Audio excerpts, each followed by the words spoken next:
আমাদের সকল মসজিদে, এখানে মসজিদগুলোতে তো আপনার খাটিয়ে আছে গোরস্থানে নিয়ে যাওয়ার জন্য, একদম মুদ্দারকে বহন করার জন্য। আমাদের ওই দেশে মুদ্দার মারা গেলে এটা বলে হলো ফিনারেল হোম। এই ফিনারেল হোমে আমাদের মরদেহকে মানে লাশকে নিয়ে যেতে হয়।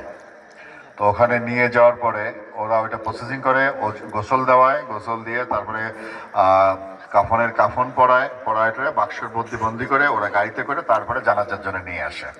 যেখানে আমরা বলবো যে এখানে জানাজার জন্য নিয়ে আসো, ওরা সেখানে জানাজার নিয়ে আসো, সেখানে আমরা জানাজা পড়াই, সেখান থেকে আমরা কবরস্থানে নিয়ে যাবো কবর কাজটা। কিন্তু এই যে ফিনাইল হোমের যে প্রসেসিংটা, এটা খুব একটা এক্সপেন্সিভ, মানে খুব খরচ, অনেক টাকা লাগে এই প্রসেসিংটাতে।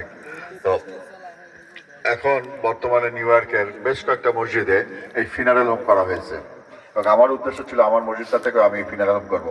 মোট কথা আমি একটা মানে কালচারাল সেন্টার, একটা লাইব্রেরি, ইসলামী লাইব্রেরি বলেন, অনেক বই পুস্তক থাকবে সেখানে, অনেক রকমের ইসলামী আলোচনার জন্য বিভিন্ন রকমের স্কলার দেখে আনা হবে, স্কলার ওখানে এসে দিবেন, এরকম একটা উদ্দেশ্য নিয়েই মূলত আমরা ওখানে এই মসজিদটা প্রতিষ্ঠা করেছিলাম।